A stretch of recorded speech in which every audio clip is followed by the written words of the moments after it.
what we're going to do now is we're going to have an exam review, trying to get you all ready for the midterm exam. And for this class, the midterm exam will be next Tuesday.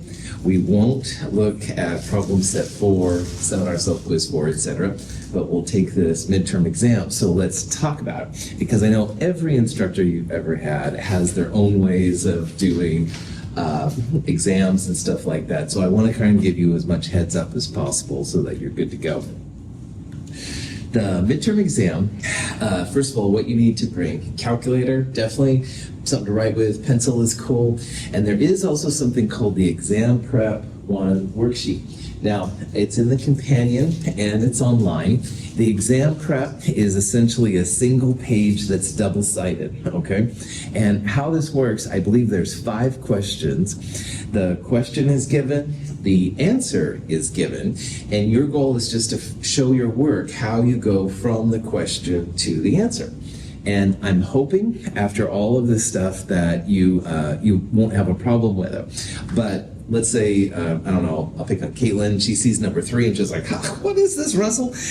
Don't be afraid to reach out to me. You can absolutely talk to the tutors in the tutoring center upstairs. Everywhere you want to do it is totally fine. But I want everybody to have this skill set before the midterm, so that's why I do it. So when you come on Tuesday, the only thing that's officially due on Tuesday will be the exam prep. In the companion, it has an incorrect date. I think it says Monday. Originally, the exam was going to be on Monday, but things changed. So it is due Tuesday at 8:30. Yeah. The exam prep is like required though? Yes, it is. It's like a problem set kind of thing. I'm hoping, Tim, like I said, it doesn't take too long, but it is something that's part of your grade, you bet. Other questions on that? All right, now the midterm itself, 12 multiple choice questions where every one of those questions has 5 possible answers. There's a place that you should enter your letter answer for it. I recommend also that you circle the answer that you want. So just to double check, sometimes people's D's look like B's or something. So anyway, this is just a way to kind of double check. There are going to be 4 short answer questions. So those will be ones that you'll show your work for. Those will be worth partial credit if you get most of the way. The multiple choice questions, I just want to know the answer. So you don't have to show me anything if you don't want to. The midterm will start at 8:30. We'll be done at 10 o'clock. There will be a lecture afterwards, after a break and stuff like that, because I got to keep the train going. And then the following lecture period, I guess, should be out. That says not lab period. But anyway, on Thursday, I'll give you your midterms back. It'll have at the very last page a summary sheet saying how you're doing in the class as of this moment. So it'll give you a sense of what's going on. So to prepare for the midterm, obviously this is the 4th of July weekend, sorry about that. But anyway, what I would do is look over your notes, look over your returned assignments. There is a sample midterm exam, both on the website and then the companion. You can look at that to get a sense for the kind of questions that I've asked in the past. You can see the format of it. You can try that midterm exam. The answers are at the end to see how you're doing. And of course, if you have questions on anything, let me know. Any questions? Are we going to have a lecture following the exam? Yes, yeah. So the exam will go from 8:30 to 10, and then basically around this time on Tuesday, we'll start talking about chapter 10. And then for the questions, for the short answer questions, what's the difficulty going to be like compared to what's on the homework? Because I know some of the problems get harder towards the end on the problem set. So should I expect questions like that? Or? Probably a mixture. All right, like some of them I think will be pretty chill, and some of them might take a little bit more work and stuff. Every exam's a little bit different, but that would be my generic answer and stuff to get done. Yeah, great question. Again, check out the sample midterm. All right, because that is literally a midterm I gave a while ago, so it kind of gives you a sense for how everything works. So, other questions? Yes, Julie. So other than the 4.8 for the water constant, and then the 0.0 the one right? Uh-huh. Yeah. Right. Is there anything else we need to know? To be safe, I would also know Avogadro's number, 6.022 times 10 to the 23rd. You'll have access to the periodic table with all the names on it. You won't need any of those. You won't need to memorize those values. I think that's it. I can't think of anything else. As long as you know joules to kilojoules, milliliters to liters, stuff like that. The pressure units, anything to get to atmospheres. So millimeters of mercury to atmospheres, millibars to atmospheres, stuff like that. What formulas are we going to provide? Or are we going None. Yeah, so this is something I want you to do. So again, look back at the problem sets. In the problem sets course, you can just look up things, but think about what you would need. And some of you like already have this, but if you don't, then those would be things to kind of focus on a little bit. Yeah, that's a really important, good question. Yeah. Other questions? Okay. If you do think of questions, you can ask me later. You can email me, stuff like that. I will be checking my email over the weekend. Maybe not as vigorous as normal times, but I will. All right. So what we're going to do today is just go through a series of sample questions that you could see on the midterm. There'll be iClicker questions, so if you have the iClicker, you can participate. On the other hand, you can just also look at the question. I'm going to wait a little bit, so it gives you a chance to work on it. You can see like how your progress is doing. So check these out. Let's do it. Here's the first one. Here's a question where we have an unbalanced chemical reaction. H2S is reacting with SO2. It makes sulfur and water. First of all, the reaction isn't balanced, so I want you to balance the reaction. And then tell me which of these statements, if any, are true. So work on this for a little bit. We will talk about it after it's been a few minutes. So.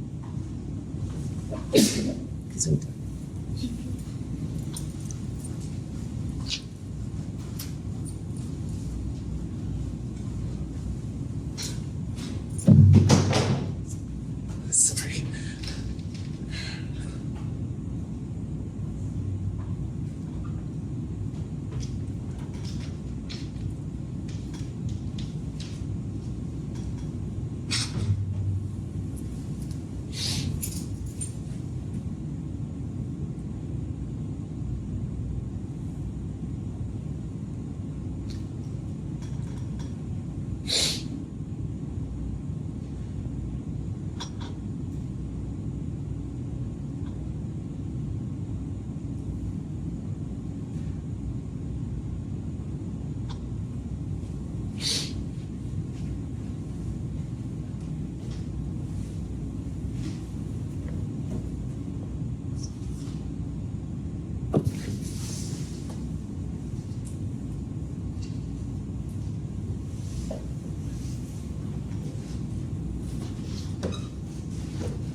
So on a problem like this, first balance it, then you can see like which one of those is right, if any, okay? What I would do, sulfur's by itself, so do the sulfur last, all right? If you have an element by itself, always do that one at the end. So let's do something else. It looks like oxygen here is not balanced. Hydrogen, it looks like it's balanced, so that's why it would be difficult to start with that, but oxygen's not. There's 2 oxygens there and only 1 in water. So if we start, excuse me, by putting a 2 right there, then we have the 2 oxygens. But now obviously we've messed up our hydrogens, but that's okay. 2 times 2, 4, get 2 of them here. Let's put a 2 right there. Excuse me. And it looks like now the hydrogens are okay, so we'll finish off now with the sulfurs. 2 times 1, 2, plus 1 would be 3. It looks like there's a 3 right there. So tentatively, I think we've got it, but you can always double check. You can write a line down the middle, have the sulfur, oxygen, and hydrogen on both sides, and just make sure that the atoms balance. So 2 times 1 would be 2 sulfurs. 2 times 2, 4 hydrogens. 1 sulfur here, 2 oxygens. So if we have the same numbers on the other side, we'll be good to go. And lo and behold, 3 sulfurs, we're good to go there. 2 times 2, 4 hydrogens. And 2 times 1 would be 2 hydrogens. So 2 plus 1 equals 3, 2 equals 2, 4 equals 2, 4 equals 4, excuse me. Reactions balanced. Questions on that part? So then it says, let's go through these. 3 moles of S per mole H2S. Well, we have the 3 moles of S, it's true, but it's not per 1 mole, it's per 2 moles. So A doesn't make any sense.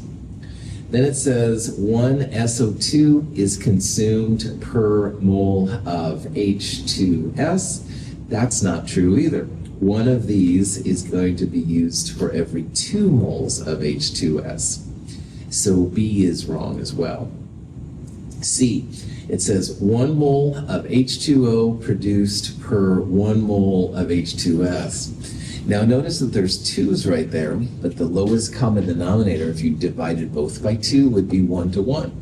So C is actually legit, all right? It doesn't look like it, it's 2 to 2, but when you break it down to the common denominator, 1 to 1 is exactly it. D is not true. It says the moles of products equal to the moles of reactants. That would be saying like 3 plus 2, 5 equals 1 plus 2. That's not the case. The moles of the atoms will balance, but not the moles of reactants and products. So, cool. So, any questions? People feeling pretty good about balancing? Excellent. This question, we're taking a compound called carbon tetrachloride, reacting it with hydrogen monofluoride to make this CCl2F2 thing and HCl. And in this problem, it says 2 moles of the CCl4 are reacting with an excess of HF, and 1.7 moles of the CCl2F2 are being made. So here's a question that has to do with actual yield, theoretical yield, and percent yield, all right? So the 1.7 moles, I'm gonna give you the punchline, that's the actual yield of the compound. So see if you can use this information and the mole-to-mole ratio to figure out what the theoretical yield will be, what the percent yield. We'll talk about it here in just a little bit.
Is that ants calling in the moles? There was. Grams moles? The soap tree. Oh, yeah. You can go to grams, like you can go grams, moles, molar mass, moles to grams. On this one, Tim, you don't have to, though. You can go just the moles. So you can go moles to moles to grams. Absolutely. On this problem, we really only need moles to moles at the top. You could do that. Good. Yeah. If you worked in that industry, they want you to go to grams down here. That's-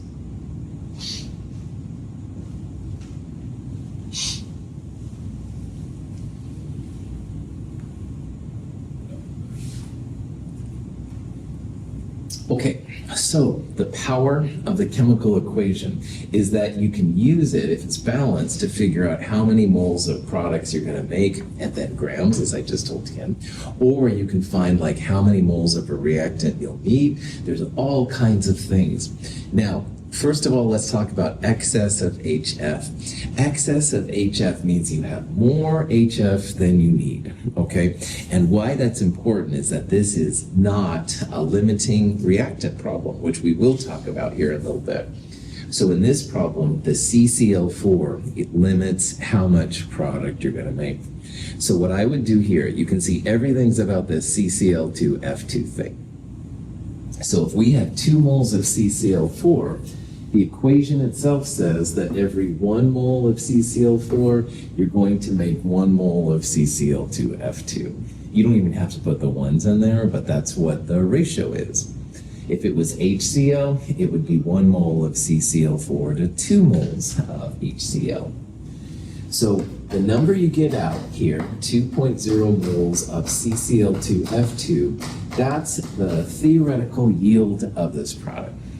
That's the maximum amount that you can make.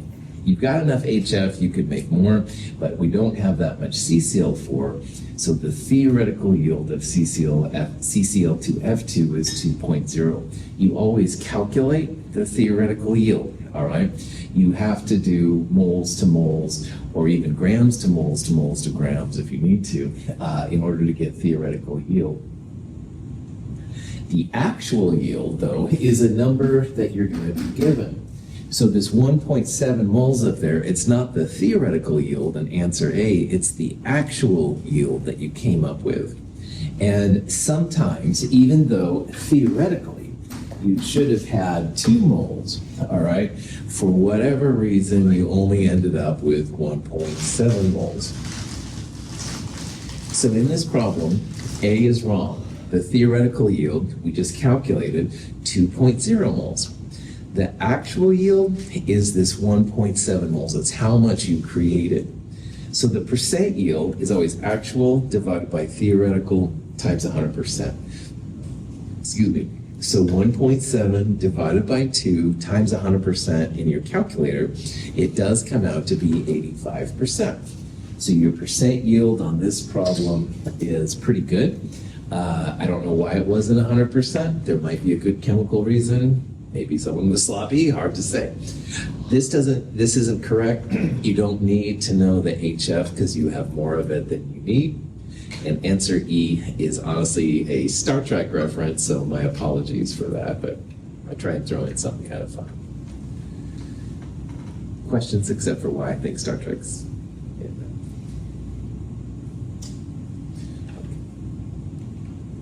that. Now, excuse me, we're taking some sulfur, all right? We're putting it in fluorine, which is a gas, and we're making sulfur hexafluoride, SF6. We wish to make 2.5 moles of SF6. So knowing the ratio, like 8 to 1, 8 to 24, et cetera, see if you can figure out how much S8 and F2 we're going to need to make 2.50 moles.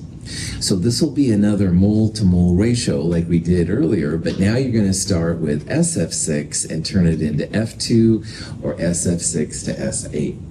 So see if you can figure out what the answer is going to be there. We'll talk about it in just a second.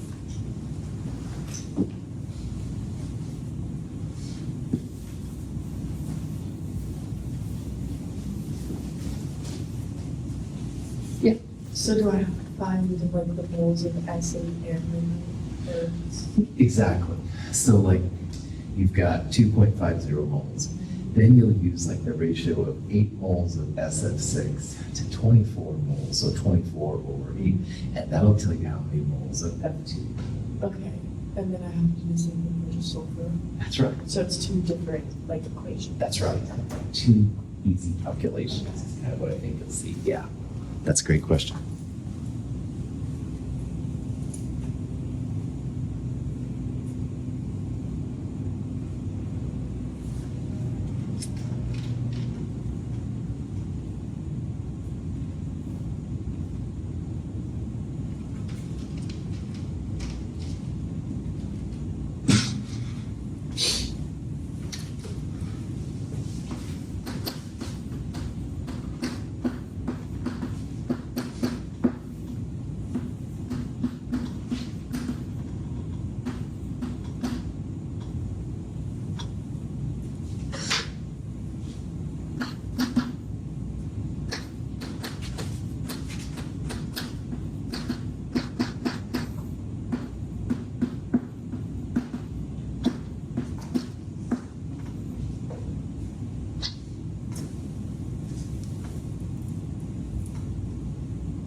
All right, so on this problem, you're trying to find the amount of reactants you need to make that much product, to make 2.50 moles of SF6. So this is another mole to mole ratio.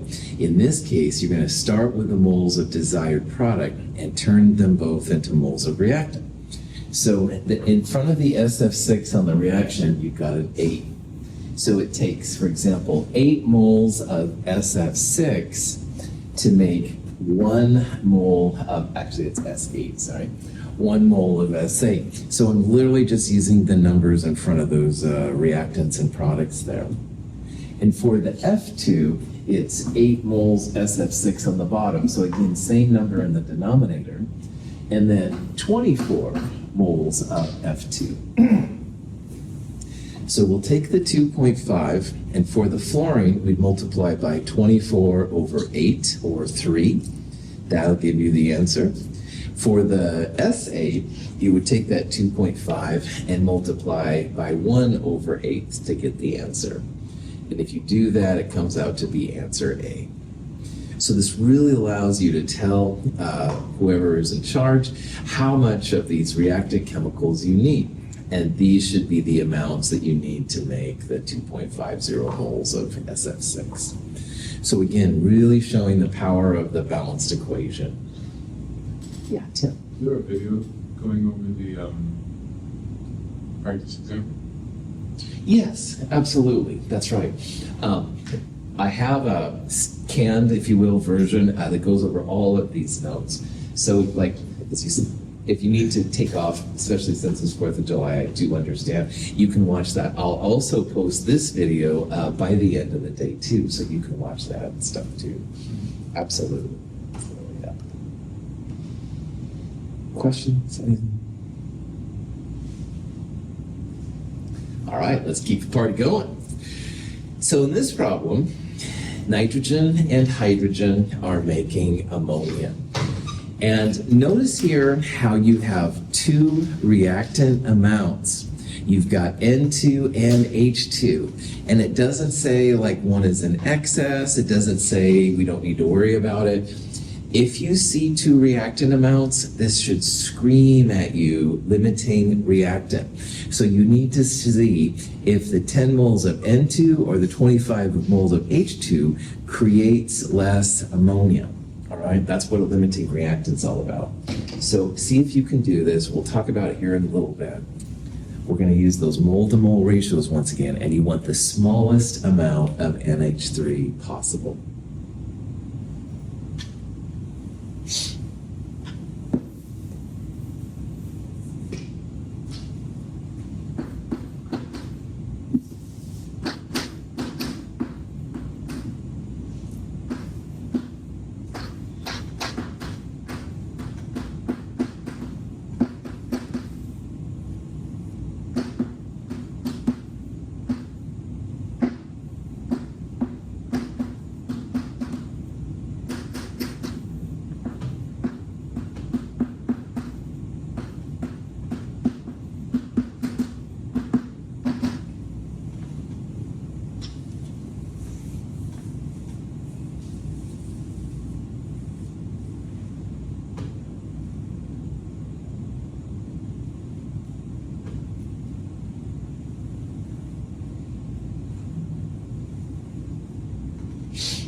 We don't go grams, or do we? You absolutely could, but all of the answers are in moles. So you don't need to. yeah, lazy chemists of the world would just keep it in moles, but there's nothing wrong with going to grams. If you worked in an industry, you would go to grams, but the mole to mole part is important. That's the important part.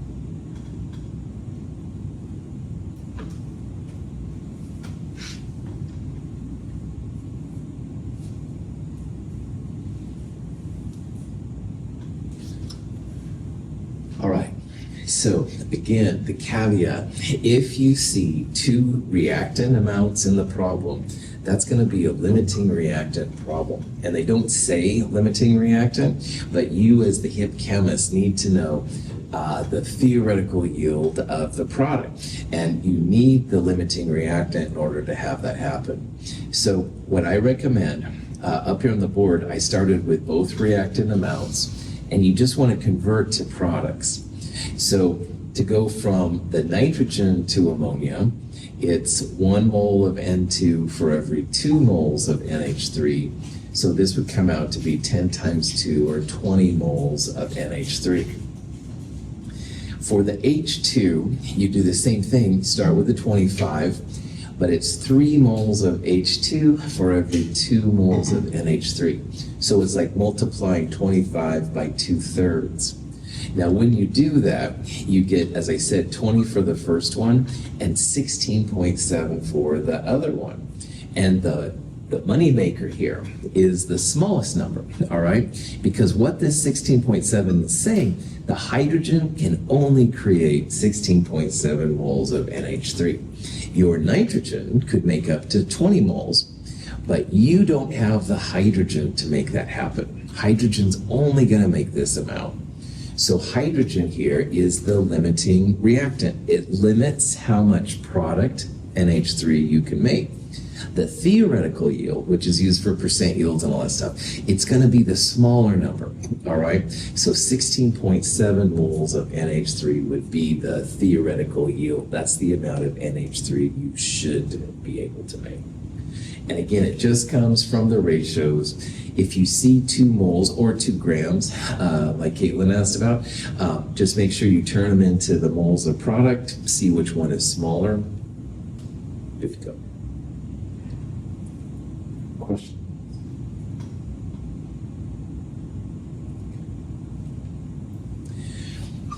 Here we have a question where we want to know the grams of sodium carbonate, and there's the molar mass of carbonate, that's needed for complete reaction of this much volume of 0.155 molar HNO3.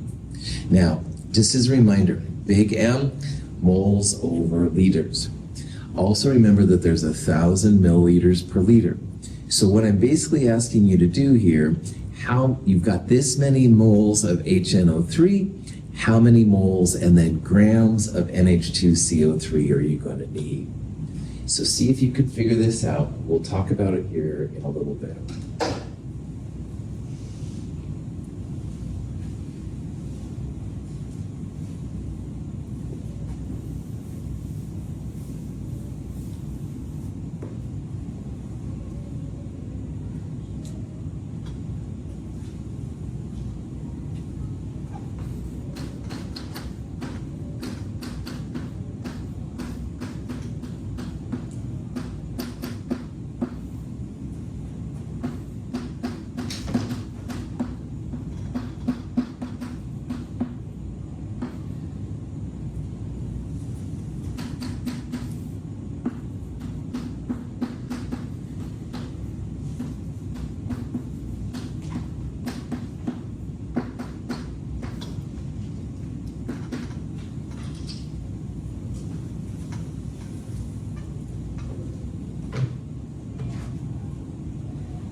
Okay, so again, balanced reactions do so much for chemists.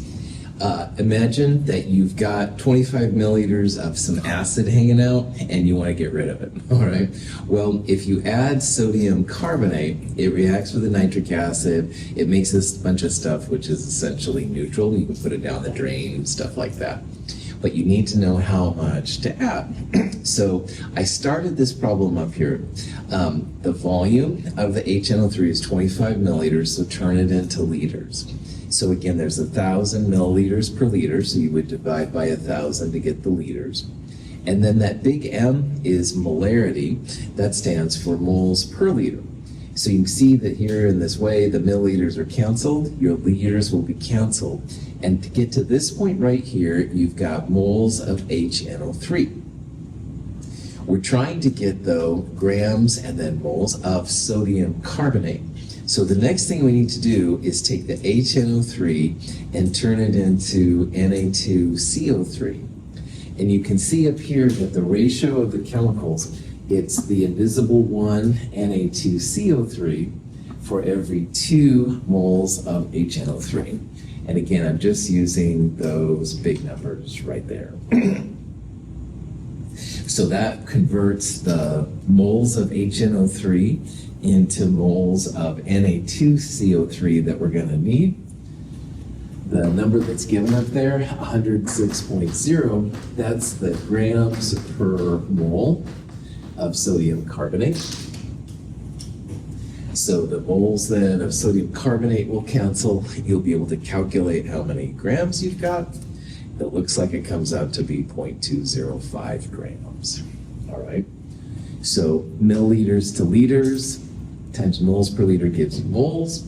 Moles to moles, moles of what we started with to moles of what we're looking at. And then finally times molar mass would give you the grams of what we're after. Any questions on that? Gases. Next big section. Gases, where chemistry started, et cetera, et cetera. Here's a problem. We've got a volume, a pressure, and a temperature. We have another pressure and another temperature, but notice that the temperature is the same. So really in this problem, even though temperatures are listed, you can ignore the temperatures if you want. We want to find the new volume. So really this question comes down to a volume and pressure versus a volume and pressure. Now, if you don't have to use R, you can always use P1 V1 over T1 equals P2 V2 over T2. Temperature, though, is the same, so you can ignore it. It really comes down to just P1 V1 equals P2 V2. So see if you can figure out what the new volume, V2, will be. We'll talk about it here in a little bit. You do not have to convert things to liters and atmospheres unless you want to on this problem.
So P1 V1 over T1 equals P2 V2 over T2 takes care of all the problems you might see where you don't have to worry about moles and grams and density and stuff like that. So when you're using this equation, make sure your T is not Celsius, because obviously you don't want to divide by 0 like you would here. But like I also said, you really don't have to use temperature at all in this one, but if you did, you turn it to 273 Kelvin. You don't have to convert to atmospheres and liters in these kind of problems either. So what I would do here is P1 is 695 and V1 is 222. P2 is 333. So when I solve for V2, it'll have the same units as the volume. 463 milliliters is what it is. I threw in there here the 273 kelvins just to show that they cancel, but again, you don't need to do that and stuff, but if you did, it's not the end of the world. Yes? How do you know when you need to convert to like a different, like the atmospheres or liters? Cool. Or, and like,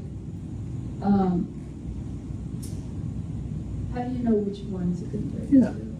So, number one, Kelvin for temperature all the time, no exceptions, all right? But once you get past that, then Trinity, if you don't use R, you can get by with using other pressure and volume units. So that's kind of a trick. Now, look, there's nothing wrong with turning these into liters and the pressures into atmospheres, all right? So divide by 760 and stuff like that. You'll still get the same answer, but it does save you some time. And I am a lazy chemist, so that's why I'm trying to kind of remind you of these things just to save you time too. So yeah.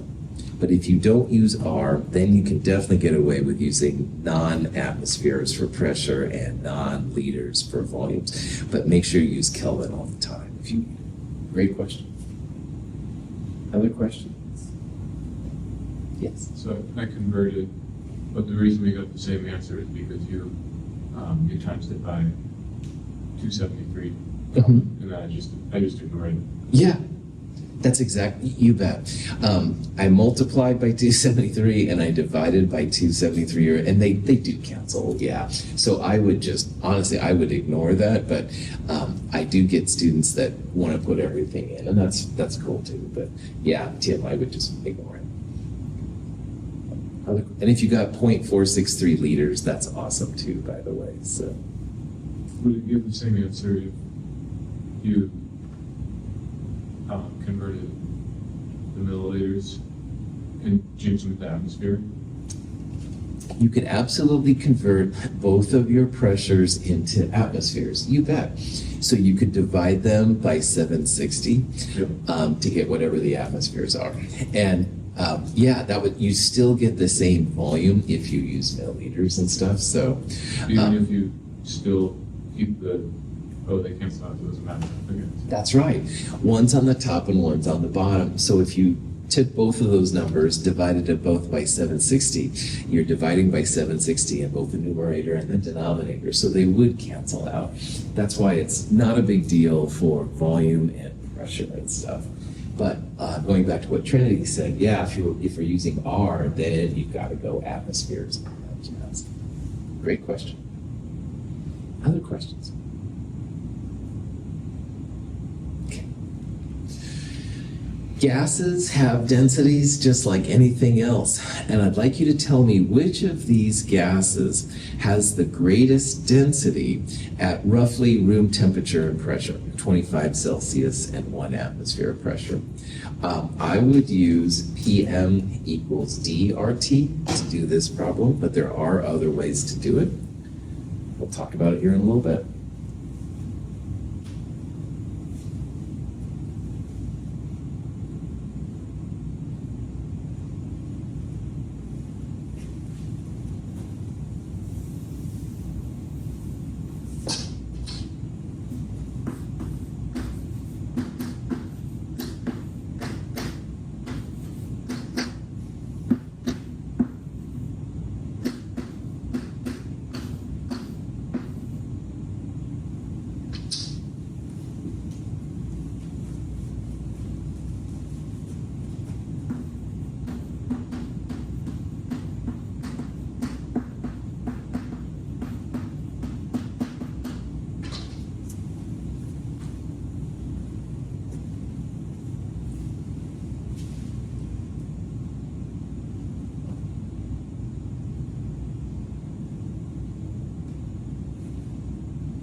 How does this use this equation if we don't have the mass?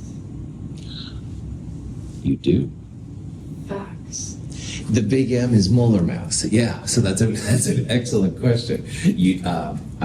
I will always give you a way to do the problems, but yeah, the molar mass is what you're after here. So see if you can figure out which of those has the biggest molar mass. Oh, so it's just based on molar mass? Exactly. That's right. Your periodic table will help you. Excellent.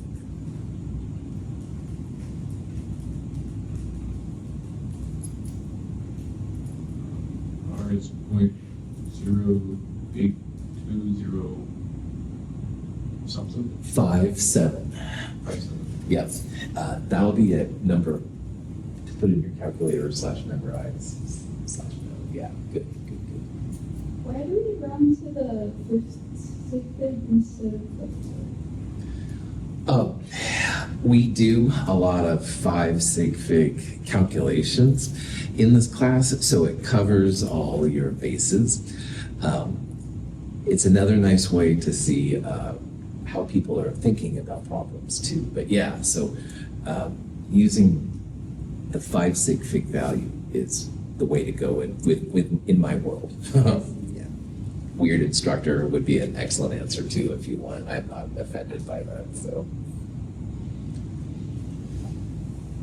All right, so PM equals DRT, the so-called evening PM versus AM dirt equation. D is the density. So when you solve for density, D equals PM over RT.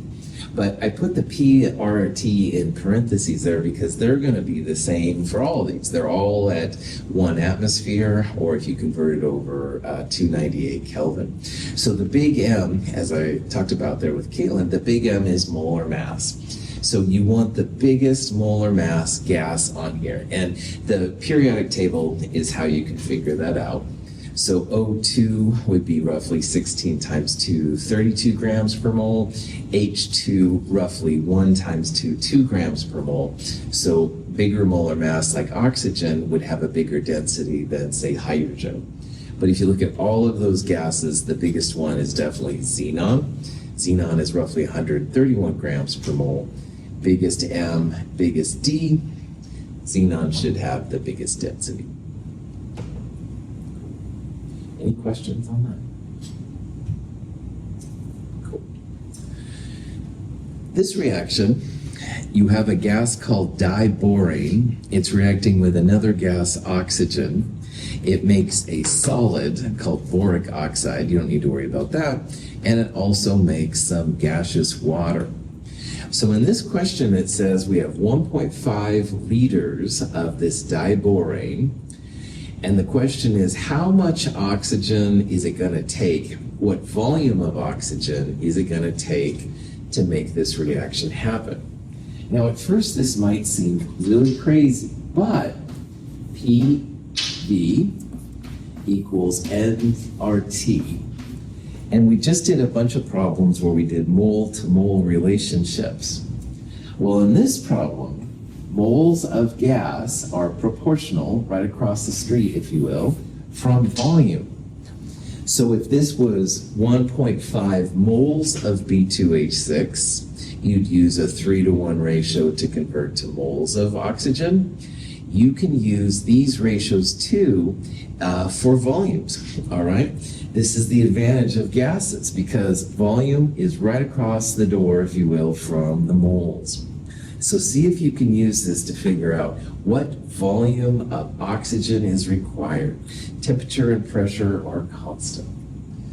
We'll talk about this here in just a little bit. Wait, what does that mean? The moles go with the volume? Like it's the same? Or? The temperature and the pressure are the same, all right? So the total pressure of this system isn't going to change. And you're not changing from, say, room temperature to freezing temperatures or something like that, all right? So in the PV equals nRT, you don't have to worry about the P and you don't have to worry about the T part. And R is already a constant. So N and B are the only things that are going to change. So if you know the relationship between N for these chemicals, you will also know the relationship for V of these chemicals.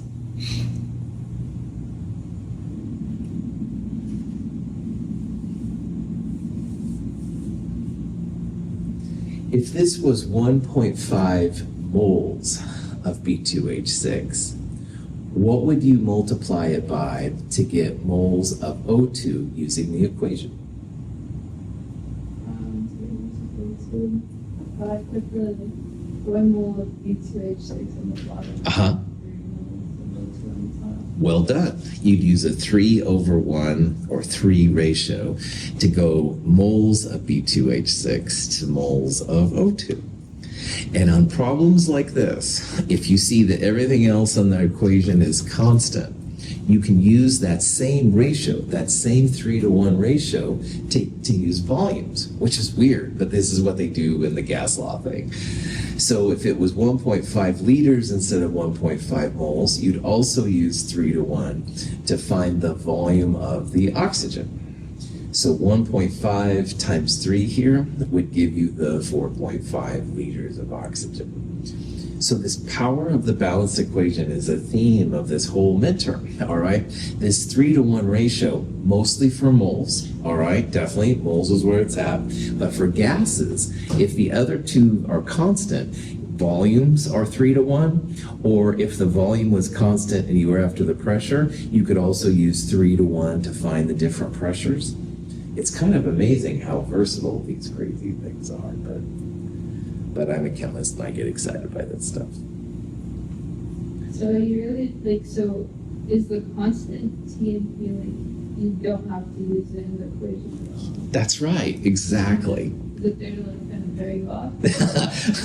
If you wanted to be thorough, Trinity, you could solve, let me make sure I get this right. You could solve for, using this volume, you could solve for the moles of B2H6.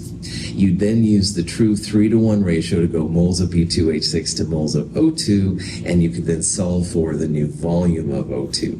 But you can escape the middleman, if you will, by just realizing that moles and volume are proportional to each other. So as one goes up, the other one goes up.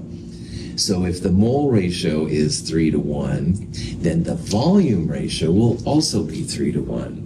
And if volume was constant and if you were after pressure, you could also use 3 atmospheres of O2 for every 1 atmosphere of B2H6. So the punchline here, all right, if you're not sure, follow the equation stoichiometry. Usually that will help you out, even for weird things like moles and liters and atmospheres. Questions? We'll do one more and then we'll take a quick break. This is a question about speeds of gases, increasing velocity, all right? And when it comes to increasing velocity, remember it has something to do with molar mass. I joked about how Tim was a lot faster than me on the track the other day. So see if you can figure out here what the order would be of increasing speed. So slowest first, fastest last. Good. Look at your periodic tables to figure out this if you don't know. So.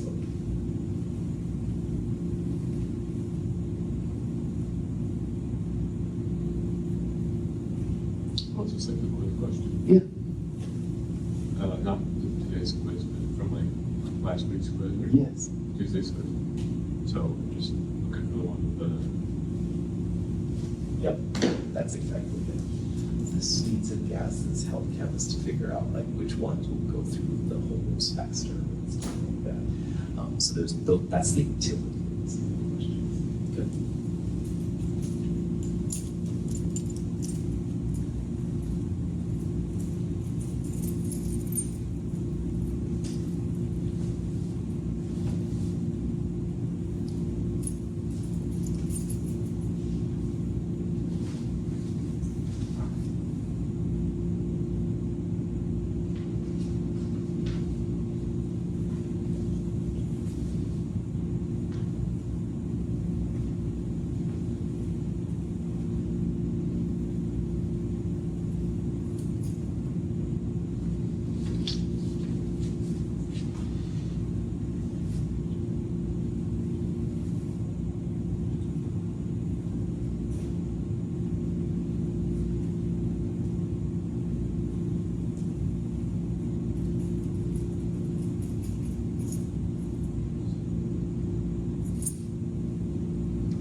Fantastic. So first of all, these kind of questions only apply to gases. If you have solids or liquids, they don't work. All right, solids and liquids just basically sit there. But when it comes to gases, there is definitely a speed differential, and the average speed of a gas definitely depends on the molar mass. So the heavier gases will go slower, and the smaller molar mass gases will go faster. So what I would do in this problem, water is about 18 grams per mole when you figure it out, oxygen 16, hydrogen about 1. So 18 grams per mole. Here's oxygen, 16 times 2, roughly 32 grams per mole. So oxygen would be slower than water. It has a bigger molar mass, so it should be a smaller speed. Diboron here. Boron's roughly 10 grams per mole times 2, plus about 6 for hydrogen, roughly 26 grams per mole, maybe a little bit bigger. But this is definitely smaller molar mass than oxygen, but definitely bigger molar mass than water. So we just want, in order of increasing density, the biggest of all of these then would be oxygen. And oxygen at 32 grams per mole will be the slowest.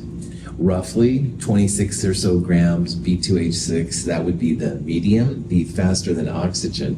But it certainly won't be faster than water, because water is about 18 grams per mole. Oh, here I used a bigger molar mass. It's closer to 28, but hopefully you get the idea. Slowest, biggest molar mass, fastest, lighter molar mass. So water would diffuse through faster than other things would. So, any questions? Okay, let's take a quick break, like about 5 minutes. Meet back here, 11:05, 11:06. Stretch your legs.